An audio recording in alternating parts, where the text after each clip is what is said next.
Oi, minha gente, e vamos começar mais sem roteiro.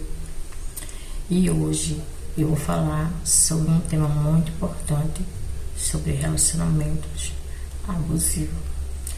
Falar do que eu já vivi, minha gente, então eu vou falar do que eu sei e eu já vivi. E quero tentar abrir os olhos de muitas mulheres que nunca passaram por isso, que não sabem nem o que é isso. Porque foi o meu caso, né? Eu não sabia o que era relacionamento abusivo até eu descobrir na pele. Então eu mostrar como eu conheci essa pessoa, né? Essa pessoa se parecia ser uma pessoa perfeita, né? Aos olhos da sociedade. Dizia que era trabalhador, que tinha caráter. E também se parecia uma pessoa cristã. E nisso, minha gente, essa pessoa fez uma minha vida um inferno. E como uma pessoa tóxica, ela destrói a sua vida. Tenta destruir, né? Se você não for mais forte e não ter muita fé em Deus, pegar muito com Deus, pra não ter que passar coisa pior. Então eu quero dizer que quando você estiver nessa situação, não vai chegar um nível que você vai ficar fraca. E se apegue com Deus, não deixe esse inimigo, porque para mim isso é um ser maligno que se aposta do ser humano para tentar destruir a vida das pessoas. E é sobre isso, então voltando ao assunto. Eu mesma, quando eu sofri muito na mão dessa pessoa, sofri demais. Ele era um narcisista meio perverso. Eu acho que o nível dele era perverso. Eu tinha minha casa já, eu tinha 2 casas e tinha metade de um sítio da minha mãe. Eu tinha já minha vida já estruturada, tinha minha liberdade, tinha meus 2 filhos, primeiro casamento que foi um casamento perfeito. Foi bem enquanto durou 10 anos, tive 2 filhos, mas terminou. Hoje em dia a gente se dá super bem no primeiro casamento, a convivência. E aí eu conheci essa pessoa, né? E essa pessoa, ela no começo parecia ser uma pessoa perfeita. Perfeita, ele não demonstra que tem lição, no início não, ele se mostra depois. Então vai ser uma pessoa perfeita, minha gente. Nem pense que eles vão vir mostrando pra você que é uma pessoa já com mau caráter, porque eles sabem que ninguém vai querer. Então essa pessoa era muito manipuladora, muito mentirosa. Mas você não descobre assim logo de cara, vai descobrindo aos poucos, e foi o que eu descobri aos poucos. Ela era muito manipuladora. E mau caráter. Com o tempo você descobre que a pessoa também é mau caráter. E eu me lembro que ela me convenceu de sair de onde eu morava para ir para outro lugar. E inventou uma história, criou uma história. Eles criam muitas histórias para convencer as pessoas para conseguir o que eles querem. E ele criou uma história que ele não tá gostando mais desse lugar, que o lugar sempre estava defeito no lugar, o lugar era perfeito. O lugar era um lugar tranquilo, não era comunidade, era um lugar bonzinho, gente, um lugar médio. Passava na porta, tinha acesso a muitas coisas.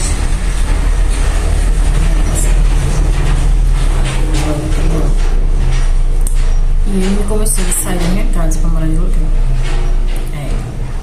Eu tenho casa, eu tive que sair da minha casa para morar de aluguel. E eu fui tão besta, né? Na lábia dele, acreditei. E quando a gente foi morar de aluguel, ele começou a inventar uma história, que não sei o que. Eu só sei que nessa historinha que ele criava, que ele não parava no canto, E não parava emprego também. Eu sei que eu me mudei com ele 2 anos. 2 anos vai parecer 10 anos. A gente se mudou 8 vezes. 8 vezes, minha gente, se mudou. É incrível, mas é. Em menos de 2 anos, 8 vezes. Eu parecia que estava me sentindo já uma cigana. E ele sempre me dá uma história. Até onde eu percebi, será que isso que ele fala pra mim é verdade? Porque ele não, todo lugar pra ele não presta, nunca presta. Sempre tem alguma coisa. E eu fiquei me perguntando. Aí depois ele viu que já não tava colando essa história, me convenceu de morar na casa da mãe dele, uma casa bem simplesinha, bem humilde, não tem nem cerâmica na casa. Porque o narcisista, ele é assim, ele não tem nada e é naquele estilo que você tem, né? Nem ajuda você a construir nada e é naquele estilo que você tem, eles são assim. Aí, quando cheguei lá na casa, eu sofri demais naquela casa. Você sair da sua casa, que tinha um conforto, tinha tudo que faça pra você ir pra um lugar, tipo, ir pra trás, né? Correr pra trás. Andar que nem um caranguejo. Chegando lá, eu tinha que carregar água. Na minha casa tinha uma água no chuveiro, lá nem chuveiro tinha. A casa era muito difícil, muito difícil. E para acabar de ajudar, eu tava grávida, engravidei. Aí pronto. Aí começou o inferno a gravidez. E eu me lembro quando eu tava grávida de 9 meses, ele me deixou do lado de fora, debaixo do sol quente, me tirou da minha casa para me humilhar, porque eles são assim, né?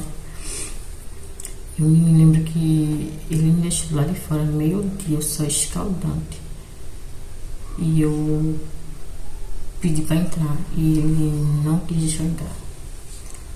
Brigou comigo com besteira. Ele sempre arrumava um motivinho, qualquer besteira para brigar. Eu nem me lembro muito qual foi o motivo. Eu sei que não era motivo. Eu sei que ele me deixou lá de fora. E eu fiquei de meio-dia até 6 horas da noite, debaixo do sol quente. Porque a casa lá era praticamente no meio do deserto. Não tinha como ficar debaixo de um teto, de alguma coisa para estiar de uma árvore. Não tinha nada. É como se fosse uma casa no meio do nada, do deserto. Então eu tive que ficar no sol. E para voltar para outro canto não tinha, porque era bem distante as coisas. Bem distante mesmo. Para não andar aquilo tudo, eu tentei ficar por ali mesmo. Eu ainda tentei, mas quando eu vi a distância, eu peguei e desisti. Aí, quando ele viu abrir a porta, já era 6 horas da noite, minha gente. Com a cara mais simples, como se nada tivesse acontecido. E eu grávida do filho dele, 9 meses. Eles são perversos, né, gente? Esse tipo de gente são perversa. E eu tava tão cansada já de estar quase o dia todo ali no sol quente, que eu peguei e fui tomar um banho, nem quis discutir com ele nem nada. Eu tava grávida de 9 meses, não tava querendo estresse. Eu já tava com pressão alta, eu tinha ido uma semana atrás na UPA. E eu tava com pressão alta, ela disse, eu não queria me estressar para não prejudicar meu bebê, né? Aí eu fui tomar um banho, fui comer, fui me deitar. Eu sei quando me deitei, já era 6 e pouco, 7 horas, eu comecei a sentir uma dorzinha na barriga. Eu fui pra maternidade por causa dele. Quando deu 8 horas, assim, eu acho, eu fui pra maternidade, eu comecei a sentir as contrações, mas eu fiquei calada. Eu comecei a sentir, mas eu fiquei calada, porque eu queria ter certeza se era mesmo, porque a outra minha gravidez foi diferente. Não foi logo contração, foi história na bolsa. Aí eu queria ter certeza se era mesmo, porque tava bem fraquinha. Aí eu fiquei, né, quietinha. Aí foi aumentando. Quando deu 8 horas, tava muito forte. Aí eu percebi que era contração. Aí avisei ao genitor, né, e a gente foi pra maternidade.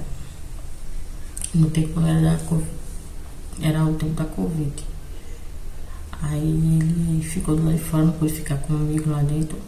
Ainda bem, porque isso ia atrapalhar. E só sei que quando eu cheguei na maternidade, aí começou meu inferno, meu estresse. Eu não tive nem resguardo, minha gente. Eu não tive nem resguardo. Eu carregava água, porque tinha que encher de balde lá. Ele não enchia, fazia desentendido. E eu tinha que encher de resguardo para lavar as roupas do meu bebê. Ele não respeitou meu resguardo. Tanto que o meu segundo filho veio.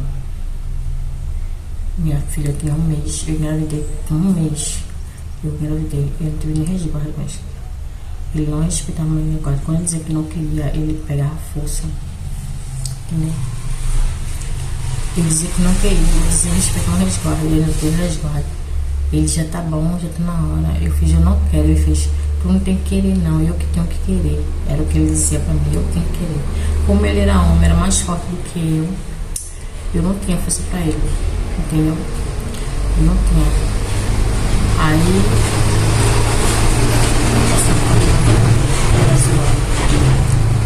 era assim, ele achava que ele tinha poder sobre mim, era meu dono, tinha sido do jeito dele, que eu não tinha gosto, nem vontades, né? E isso foi viver no inferno. E eu me via com a filha recém-nascida. Aí quando Sofia conversou com 3 meses, aí eu tava grávida já. E me vi numa situação bem difícil, grávida e com outro filho na barriga, né? Ela não sabia nem o que fazer. Eu só sei que na minha mente eu já estava planejando que com ele eu não ia passar o resto da minha vida, né? Mas como eu não confiava nele, porque ele já me ameaçou várias vezes, ameaçou minha família, dizia se eu deixasse ele, ia fazer isso com minha família, com meus filhos. E eu não queria arriscar.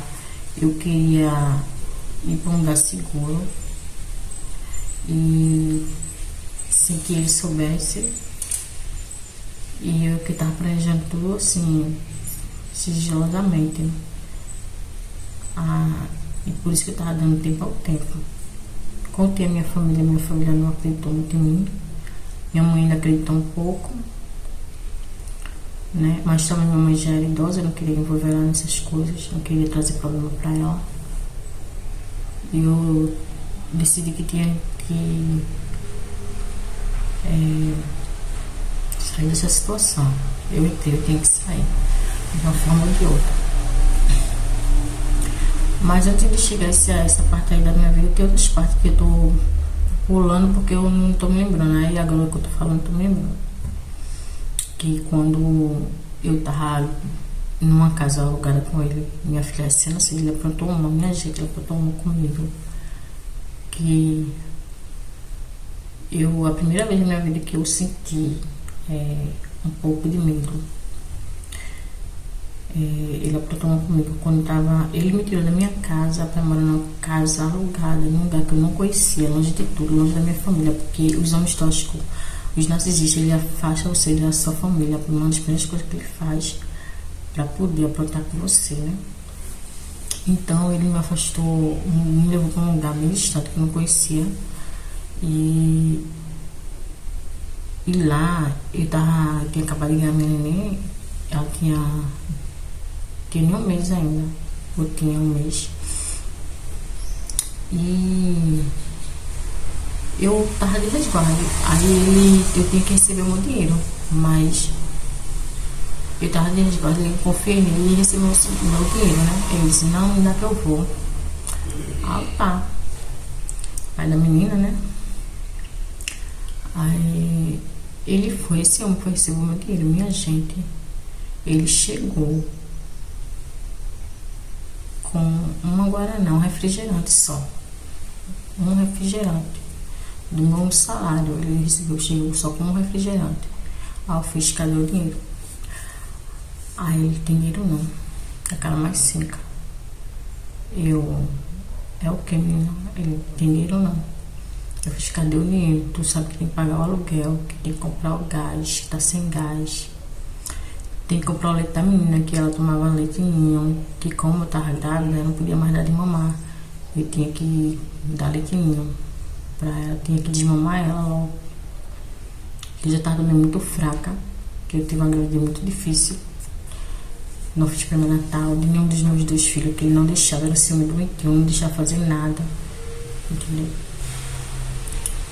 E ele disse que gastou com a cara mais seca. E eu olhei assim, não acreditei. O meu chão se abriu. Eu fiz, mas tu vai resolver, né? Quando eu vi que não tem mais jeito, eu falei, pelo menos tu vai resolver, já que tu fizesse isso, alguma coisa. Pensei assim, ele deve ter guardado dinheiro e tal, né? Pra fazer alguma coisa. Eu queria acreditar nisso. Isso que ele disse que ia ler. Esse ia ler, ele foi embora. E passou-se as horas anoiteceu. E eu não conseguia dormir. Deu 11 horas, meia-noite, se eu não chegava. O leite da minha filha já estava no final, só tinha um leite para fazer mais uma vez.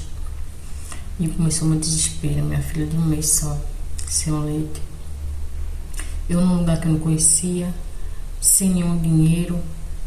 Eu nunca esqueci de contar detalhes que ele sempre dava fim no meu celular para não entrar em contato com minha mãe. Eu tive mais de 8 celulares na companhia dele. Toda vez ele vendia meu celular. Ele dizia que roubaram. Eu dava um vacilo e dizia que roubaram. Ele excluía meus contatos do celular para não ter contato com ninguém. Toda vez ele excluía. E quando amanheceu o dia, quando estava nessa casa, eu vi que ele não chegou. Eu fiz, meu Deus, daqui a pouco minha filha vai querer comer, só tem leite para fazer uma vez. E eu não posso ficar esperando, né? Ela sentir fome ou esperando ele chegar. Eu ainda pensei em pedir ajuda na rua, mas eu não conhecia ninguém. Não conhecia ninguém. Então eu meti as caras. Eu peguei, me arrumei minha filha e fui sair perguntando qual ônibus que vai pra onde, que pega uma Kombi, né, para poder pegar o ônibus. Era um processo danado para poder chegar no centro. Então eu perguntei onde é que pegar a Kombi para depois pegar o ônibus para acontecer para onde. E nisso eu estava sem dinheiro nenhum. E eu fiz o quê? Eu tive que pedir carona para poder. Eu nunca tinha pedido carona na minha vida. Nunca. Eu me lembro que eu tava morrendo de medo, me tremendo toda. Falei, meu Deus do céu, como que eu vou fazer? Eu nunca pedi carona, nunca tive essa coragem de pedir carona. Sempre tive vergonha. O que é que eu vou fazer, meu Deus? Me dê forças. Mas quando ela liga assim pra minha filha, eu peguei, Deus me disse nada assim, conta a sua história, conta que você perdeu documentos. Eu peguei e contei, eu não perdi meu documento, perdi minha passagem e tal, sem passagem. Aí a pessoa pegou, viu que eu tava com a menina recém-nascida e deixou eu entrar. Aí eu peguei essa Kombi e quando chegou lá eu tive que pegar um ônibus. Aí eu peguei e pedi carona no ônibus. Pedi carona, pedi ele pra me levar até um canto que eu tava sem passagem. E nesse dia eu me senti muito humilhada, porque eu nunca precisei disso, graças a Deus. E eu me vi nessa situação por causa de um homem nojento, um homem ceboso, mesmo que esse estômago tóxico, ele não tem amor a ninguém, ele não tem amor nem aos próprios filhos dele. E muitas mulheres que ficam achando que eles vão mudar, eles não mudam, ele finge que muda, eles não mudam, minha gente. Eles fingem que muda para depois ele convencer a você para querer voltar de novo e tentar destruir o resto que ficou. Então eu não acredito quando eles vêm com esses negocinhos de dizer que vai mudar, porque eu voltei pra ele várias vezes e cada vez que eu voltava era pior, era sempre pior. E quando eu cheguei lá, e a família dele sempre apoia, tá? A família sabe como ele é e apoia, tá? Era o que mais me martirizava, que a família coitava, safadeza. Eu nunca. Minha mãe era uma mulher muito digna, ela nunca foi de apoiar essa safadeza de filho nenhum. O filho podia estar errado como for, ela dizia na cara, e não aceitava essa safadeza de filho nenhum. E eu vendo a minha sogra, né? Minha sogra apoiando a safadeza, a família também. Só tinha um irmão dele que não apoiava, mas esse irmão também não cheguei a conhecer, não tinha muita intimidade com ele. E esse aqui ele não apoiava, o único que ele não apoiava essa safadeza dele. E Ah, mentira, pra contar o que eu passei na mão dele em 2 anos. Parecia que foi 10 anos, mas só foi 2 anos. Mas foi 10 anos de inferno. Um livro pra contar é pouco o que eu passei na mão dele. E quando eu cheguei lá, ele tava com a cara mais assim, tava com o meu celular, ele levado meu celular. Um dos 50º celular que eu já tinha comprado, ele levou. E tava lá com a cara mais cínica, como se nada tivesse acontecido. Eu só sei que eu botei a menina no braço da mãe dele. Ela não queria abrir a porta. Já tava sabendo de tudo. Nem lá pra me socorrer ela foi. Você vê a qualidade dela. E eu vou pra cima dele, com todo o gás. Esse aqui Deus me deu força. Eu sei que eu fui pra cima dele. Eu tava com outra raiva que eu tomei o celular na mão dele. E disse ele me dar o celular e chamou a polícia. Eu chamo a polícia da parte dele. Ele acaba safado e tudo. Eu só sei que nessa situação toda eu tava até com vergonha de contar pra minha mãe o que eu tava passando. Porque no começo ela ainda disse que ele quis me dar certo. Que ele já mostrou o caráter dele, que ele tem caráter. Mas eu disse a ela que eu não queria dizer a ela que eu não confiava nele, que ele já teve ameaçado. Eu não queria preocupar ela com isso. Ela pensava que eu tava com ele porque eu tava, como a maioria da sociedade pensa, né? Ah, ela tá com ele porque gosta de apanhar. Ah, ela tá com ele porque isso é a sociedade diz que a gente gosta de apanhar, eu gosto de passar por isso, mas não. Se uma mulher tá com um abusivo é porque alguma coisa tem. Ou ele ameaçou, ou ele tá ameaçando ela, ou ele ameaça a família. E ela tá sendo cautelosa, esperando uma oportunidade para se livrar dele. Mas a sociedade vai logo julgando. Falar é fácil, que deixa, mas na hora que a pessoa deixa, ninguém apoia. É muito difícil encontrar alguém que apoie. E você, como mãe, você quer a segurança do seu filho, porque a coisa mais importante para uma mãe é o filho também. Aí você vai, se separa, deixa o filho, deixa ele e ele pega, faz uma barbaridade com você. E aí, quem é que vai te proteger? As pessoas que pediram pra você deixar? Não. E é muito fácil dizer deixa, mas na hora que a gente deixa, tudo vira as costas, ninguém quer apoiar. Nem rede de apoio você tem.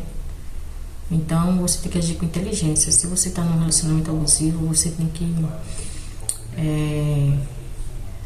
agir com uma mulher sábia. Deixe ele, nem avise que vai deixar ele. Um abusivo não tem que avisar, porque ele não aceita. Muitas vezes já tentei deixar ele não me ameaçava, deixar fazer um inferno, entendeu? Então não adianta deixar ele, não. Tem que deixar eles, não avisar, ir para um lugar que ele não sabe o endereço, levar só poucas coisas que você precisa, o essencial. E quando você conseguir se livrar, bloquear imediatamente, não dá nem satisfação, entendeu? É isso que você tem que fazer. Só assim você se livra, porque eles nunca deixam você em paz. Eles nunca deixam você na cabeça. Eles não vão deixar você em paz nunca. Eles sempre voltam a infernizar novamente. Eles vão procurar outra vítima, quando vê que não dá certo, eles voltam para infernizar a outra vítima. Eles sempre têm uma segunda e uma terceira vítima não ali esperando por ele, para ele poder voltar lá e fazer a mesma coisa. Então não caia nessa, gente. Eles mudam, não mudam de jeito nenhum. E isso, eu não livro para falar, o que eu passei é pouco, é muita coisa que eu passei na mão dele, entendeu? Ele era viciado em pornografia, eu descobri que ele era viciado em pornografia, entendeu? Ele era muito escroto, muito diabólico. Ele falava na boca dele só saía fel, entendeu? Eu tinha nojo, ele tá com ele, nojo. Eu não tenho nem palavra para dizer para isso, que eu tinha nojo demais de estar com ele. Eu me sentia mal, me sentia cansada, ele não deixava eu dormir, porque parecia que ele queria me deixar cansada, para eu não ver as coisas. Ele ia acordar de madrugada, ele não dormia à noite, se eu ficava de madrugada. E eu não confiava nele acordar de madrugada. Ele dormia com o facão debaixo do travesseiro. E eu ficava sempre desconfiada, porque assim, ele dizia que era por segurança. Ele sempre dormia com o facão. Eu tinha medo de estar dormindo com ele numa casa e alguém chegar e invadir o que ele aprontava. Se eu aprontava na rua. Eu tinha medo de alguém chegar para matar ele e eu estar lá com ele ali naquela casa. Porque eu não confiava, eu já tinha visto o caráter dele. Eu vi que ele não prestava. Então eu tinha um momento disso. E eu ficava rezando por Deus, me segura mais um pouquinho, até eu conseguir me livrar dessa situação. Era o que eu pedi a Deus. E muita coisa pra me lembrar assim agora, tudo. Eu só sei que é muita coisa, mas gente, se vocês quiserem também a segunda parte da história, eu posso ouvir também. Entendeu? Eu sei que eu passei muita coisa no mundo dele. Eu sei que uma vez também eu me lembro que eu tava numa casa que ele não deixava eu sair, ele não deixava nem ficar na janela. Ele tinha ciúme de Deus e o mundo, ele era muito controlador. Ele tinha ciúme até de gente idosa.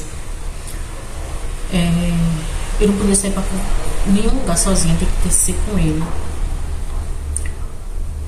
Para mim o limite foi quando ele chutou a porta, por nada, sem motivo nenhum, com ciúme do vizinho.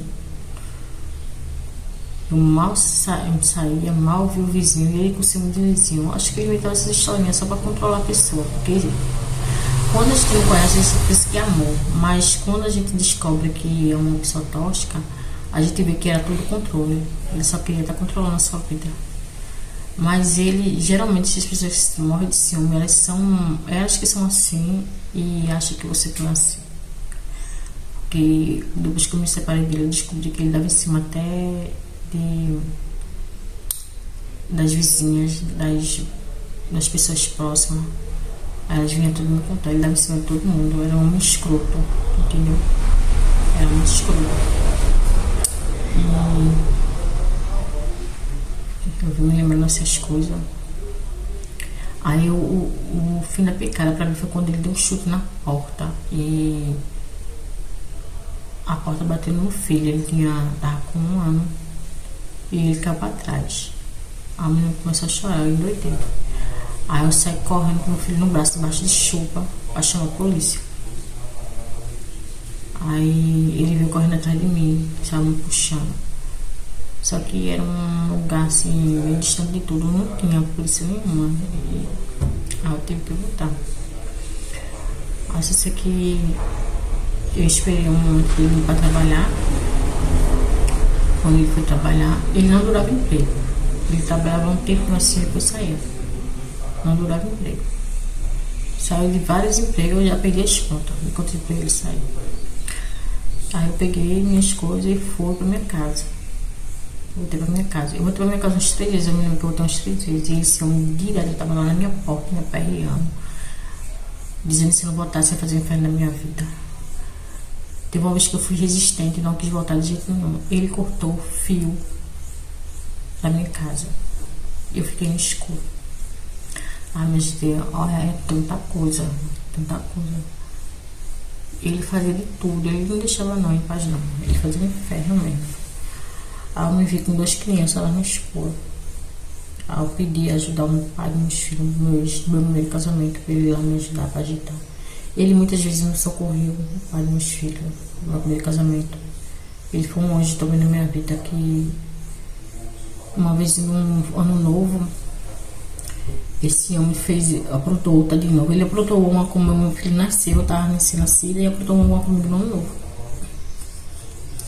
Ele foi-se embora com o dinheiro todinho de novo e deixou eu e os filhos dele sem ceia de ano novo.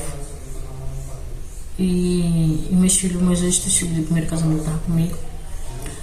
Tava tudo arrumadinho, bonitinho, e que o pai dele tinha comprado a roupa dele, né? Porque o pai dele é um pai. Do meu primeiro casamento ele é um pai, não tenho o que falar dele não.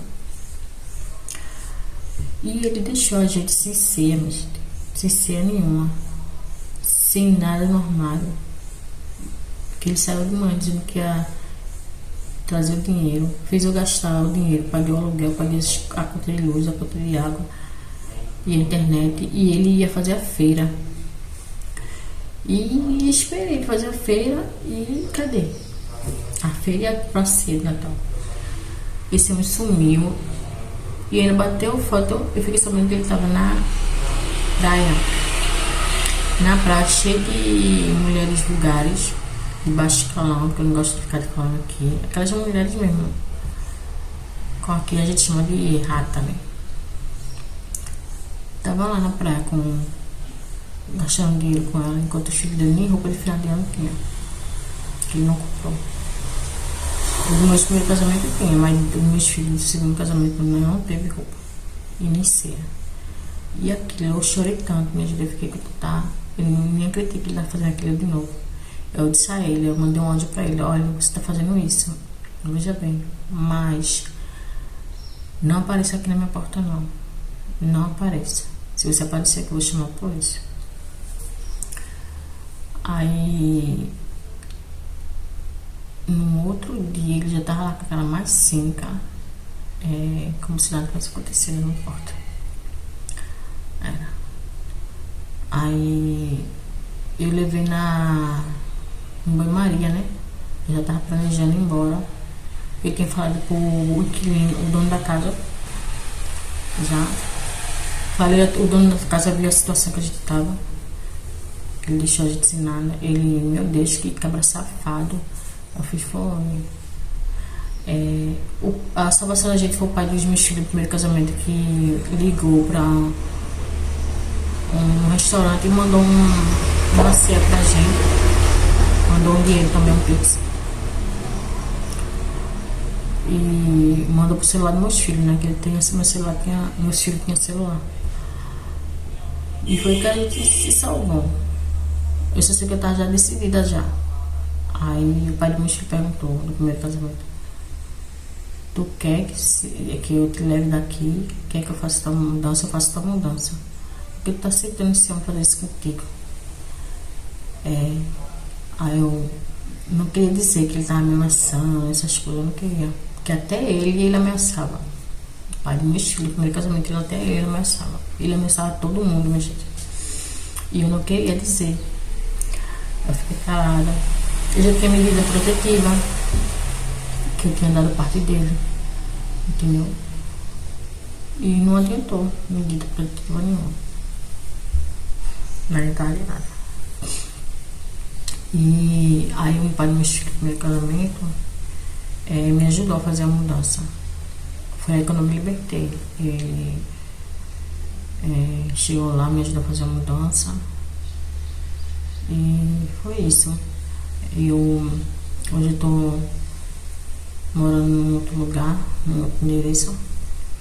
Não tô na minha casa, eu tenho casa, mas não posso voltar pra minha casa, porque se eu voltar ele faz o inferno na minha vida. Tive que vender minha outra casa para poder ter um conforto melhor com meus filhos, porque ele nunca deu pensão, nunca deu nada. Eu tive que me virar sozinha. Eu cheguei a dar arroz com açúcar aos meus filhos. E aquela situação eu chorei tanto quando tá dando arroz com açúcar aos meus filhos. E nesse meu termo, quando isso aconteceu de dar arroz com açúcar pro meu filho, eu chorei demais. Eu prometi a mim mesmo que meus filhos nunca mais ia passar por isso. Aí eu já tinha perdido minha mãe nesse meu tempo. Minha mãe faleceu. E eu decidi vender a casa e mudar minha história.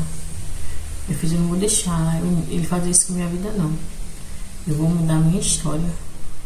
Ele queria destruir a minha vida. Eu tinha minha vida, tinha 2 casas, tinha metade do sítio. Ele queria destruir a minha vida. Mas eu vou mostrar pra ele que ele não vai destruir a minha vida e meus filhos, não. Ele queria me ver sofrer, e meus filhos, os próprios filhos dele. E hoje eu graças a Deus, Deus me abençoando. Entendeu? Não tá fácil, mas deixa me abençoando. Tô correndo atrás de dar uma vida melhor com meus filhos. E é isso, minha gente. E eu tô vivendo um dia de cada vez. E hoje eu moro de aluguel, minha casa é alugada. Pago meu aluguel com muita dificuldade, mas pago. E como eu vendi minha outra casa, eu tive que vender parcelado, eu não vendi à vista não. Porque eu queria dinheiro pra ontem, pra agora, e não tava conseguindo vender à vista. Então eu fui um contrato parcelado e o menino manda todo mês um dinheiro pra mim, e nisso eu pago o aluguel. E a outra casa lá praticamente não existe, porque eu não posso voltar pra lá. E a casa também é dos meus filhos, de herdeiro do primeiro casamento. Eu tô praticamente deixando mais pra eles mesmo. Eu sei que também eles não vão morar lá. Um dia, quando ele tiver adulto, eles vão vender. Então, praticamente não tenho casa ainda, moro de aluguel. E é isso. E eu tô vendo minha vida. Ele tentou destruir. Eu sei o que será do futuro. Eu sei que vai ser bem melhor sem ele. Tá sendo bem melhor sem ele. Quando uma pessoa tóxica sai da nossa vida, minha gente, é libertador. A gente respira, a gente vê cores nas cores que não existia, que é tudo cinza. Que esse não deixava nem eu dar banho de sol nos meus filhos, ele não deixava nem estar na frente da minha casa. Eu me lembro que uma vez eu fiquei no batente na frente da minha casa. Ele pegou o facão e me botou pra dentro. Um facão que ele queria na frente de casa. E cortou o fio da internet várias vezes, porque eu tava na frente de casa mexendo no celular. A internet que eu pagava, ele cortou o fio da internet pra eu não ficar na frente de casa. Ai, muita coisa. Eu tô só resumindo aqui o que eu passei com ele pra vocês, porque é muita coisa. Esse homem era muito nojento, muito perverso, muito mesmo. Tem coisas até que eu tenho vergonha de contar, que eu vi ele fazer, que eu descobri, né? Que ele então achava que eu ia descobrir. Porque querendo ou não, você sempre tá forçando as coisas pra tentar descobrir quem era o caráter dessa pessoa. E como eu descobri que ele era uma pessoa tóxica? Um dia eu tava na internet, mexendo no celular, aí vi uma mulher falando sobre pessoas que têm transtorno de personalidade, pessoas tóxicas. Aí eu, o que é isso? Aí eu comecei a olhar, aí ela falando as características, e eu via que batia tudo com as características dele. E, meu Deus, é tudo que ela tá falando, ele faz. Tudo que ela tá falando. E eu descobri que ela era uma psicóloga, e foi aí que eu me libertei. Eu sabia que aquilo não era normal, mas eu não entendia. Por isso que muitas mulheres também passam por isso, que pensam que aquilo é normal, que aquele ser humano é uma pessoa normal. Eu, no fundo, alguma coisa me dizia que não era normal, só que eu não sabia o que era. Eu não sabia se era espiritual, eu achava que era espiritual. E só não sabia o que era, eu não entendia, até eu descobrir que isso é um transtorno de personalidade. Que essas pessoas são um tipo de psicopata, né? E que elas não mudam o estado dela, que elas já nascem assim, não mudam. Foi o que eu aprendi. E foi quando eu me libertei, que eu decidi sair dessa situação, que eu sabia que ele não ia mudar, que eu ia ver se... Enquanto eu estava passando por tudo isso, eu tinha esperança que ele ia mudar, que eu não entendia que ele ia mudar. Que era falta de maturidade, né? Que ele ia mudar. Por isso que também eu fui levando um pano com a barriga. Fora as ameaças também, né? Foram muitas ameaças. E também uma pessoa tóxica, o que ela faz na vida da gente, ela nos desmotiva, nos deixa para baixo, nos deixa muito mal espiritualmente, psicologicamente, que a gente fica sem força. Chega um ponto que a gente fica sem forças, minha gente. E eu quero que você esteja nesse ponto, que quando chegar nesse ponto que você não tem força, é que você busque força, porque é o que eles querem para você não lutar e se libertar. Entendeu? Busque força de onde não tem e se liberte. Arruma uma forma de se libertar. Vá para um lugar que não sabe deles. Peça ajuda. Não bata de frente, entendeu? Não bata de frente, que você corre o risco. Pense na sua vida, que é muito mais precioso. Na vida dos seus filhos. Não bata de frente. Faça tudo sigilosamente, discretamente. E não confie em ninguém, só confie em Deus, na sua mãe, nos seus filhos, para não para não destruir seus planos. E sobre isso, né, gente? O vídeo tá ficando longo. Se vocês quiserem que eu fale mais sobre isso que eu passei no mundo abusivo, no tóxico, narcisista, perverso,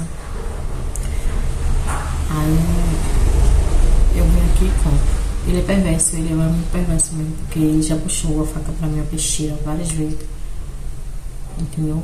Tentou me matar várias vezes. E eu tenho que agir como uma mulher sábia, cautelosa.